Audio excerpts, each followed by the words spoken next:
Hello, hello. I'm your host here at Author in the Headlights, and I want to thank you all for joining us today. And our guest author today is Jeremy Clift. Good morning, Jeremy. Good morning. How are you? I'm doing just fine, as pretty much always. Now, you are not new to writing. You've been a journalist all your life, and you've been kind of all over the world. I mean, truly all over the world. Beijing and Bombay, Cairo, Jakarta, London, Manila, Paris, Washington, D.C. If I can go through this E- list, Okay. all over the place. It gets exhausting, yes. And the difference being that was nonfiction. And now you switched over to fiction. Yeah. Is it a lot different? Obviously, it is very different, but It how has that affected you? it's very, very different. And you know, I've had basically three careers in my life. First of all, I was a journalist for about 20 years or 23 years. I worked for Reuters, and that's when I did this perambulation around the world. Because Reuters normally does assignments of about 3 years in each place. So um, you get to know a huge amount in 3 years, but then they move you on to the next location very often. And so I had the privilege of working in a lot of countries all around the world. My first assignment was a beautiful one in Paris. Then I obviously enjoyed that too much, so I got to sent to Beirut and Cairo, and from there I went to Asia, a lot of Asian countries. I had the privilege of working in China just when Deng Xiaoping was opening up China, and in India twice. I opened a new bureau in Bombay, and then I worked in Indonesia and the Philippines. So a lot of different places around the world. And then second career was really after the Asian crisis in 2008. My kids were young in school, and we were in Jakarta, and there was rioting in Jakarta in the streets. And I thought, for their safety, we need to be in a different location. So I looked around to see what might be available, and obviously I could have gone and got another job in Reuters probably, but it would be more likely to be on an editing desk or something. So I somehow got a job at the International Monetary Fund in Washington. I went on to basically become publisher of the International Monetary Fund, the person responsible for the uh, research and books being published online and in print format. And then my third career has been as a fiction author, and that change happened in 2017. You asked about the transition between um, journalism and maybe non-fiction publishing and then into fiction. And it's a very, very big transition. It took me several years to start writing fiction properly. The instincts of a journalist are ingrained. But anyway, in my case, I decided not to do thrillers and spy novels. And actually, at the time, there was a lot of talk about exploitation of asteroids, things like that. That got me thinking. Okay, let's look at what's happening next in society, and what's happening next is that change is hurtling towards us. We've got AI changing everything. We will Everything. will have exploitation of space, what they call LEO, low Earth orbit, where all the satellites are based. The moon as part of that. So moon could become the eighth continent of the world, with by becoming an economic center, really. So there's a lot of helium in on the moon. There's huge resources, what they call in situ resources, which can be used for further space flight on towards other places that people want to go to, like Mars. You have all of that change, plus you have genetic changes. So CRISPR and the invention of robots and the sort of narrowing of between humans and robots. So you started to get neural implants and things like that, which you could have AI integrated into your brain. And it's not even science fiction anymore. It's It's really not. It's happening. getting closer and closer every day. Yeah. So this was the background to me thinking, okay, what could I write about?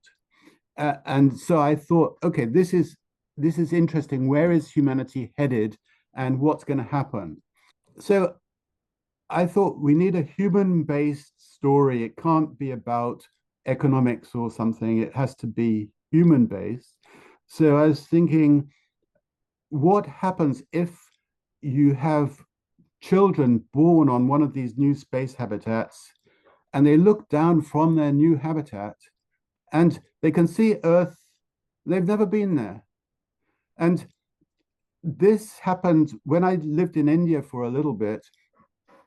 There was a group there called Anglo Indians, and they were sort of left over from the British Empire. They were people who the man had come over and then married an Indian woman.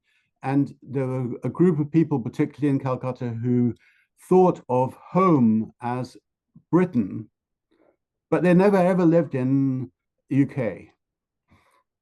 And this would happen again. There would be these maybe small group of children who will be born on habitats and they will look down and they will be educated in all the nursery rhymes of Earth childhood, but they'll have never swum in the ocean. They'll have never felt rain on their head.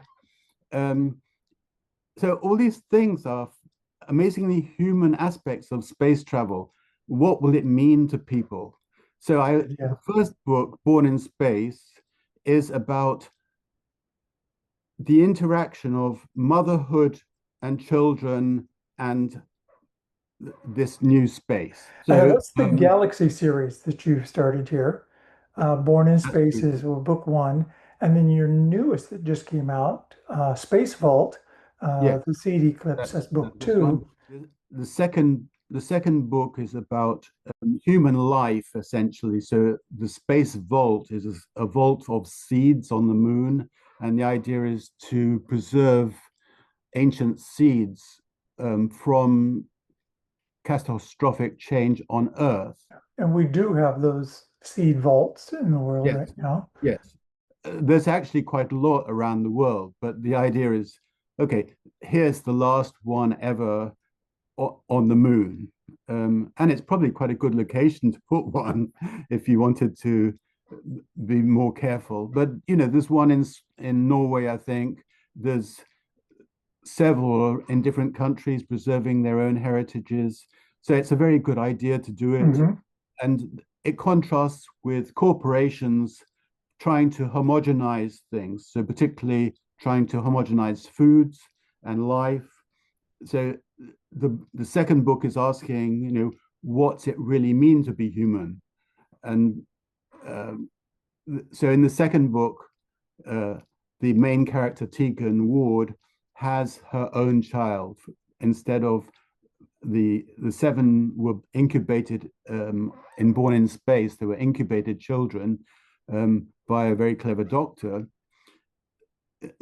In the second book, Space Vault, she has her own child. So it's meant to contrast these different aspects of life. So as a new fiction author, have you found particular tools of the trade that were effective versus some that really didn't work? So I just use Microsoft Word and it's totally fine. Obviously, I use spell check and things. I have used ChatGPT for research, Hmm. and I've found it quite useful for, if you said, okay, how much helium-3 is on the moon? It can provide good answers and useful material for that. In the old days, you Went to the might library, yeah you did might some have. real book research, and which took forever. I still do that, and I own a lot of books. Um, but using things like Google or ChatGPT or others, which I'm sure are much better, um, saves quite a bit of time. I think you have to be very careful with AI nowadays, that there's a lot of errors it introduces. Therefore, you have to be careful, make sure that what it produces for you is accurate and sensible. Yes. Yeah, I So think we're it's just the becoming same as speaking aware of to that it's somebody. not a perfect science. It is a culmination of thoughts and what it says, what it reads. We do need to be aware of that. So, where are you going from here? What's your next story about? Oh, the next one, book three, will be about the power of the sun. Just the same as we're hurtling towards, or new innovations are hurtling towards us, AI, CRISPR, climate change, things like that, all of that stuff. Reliance on the sun can be very disruptive if we're not careful, because um, I think in the 19th century there was an event called the Carrington event, which there was a solar surge that disrupted a lot of things, the telegraph at that time. If that happened now, it would disrupt everything. Your self-driving car would career off the street.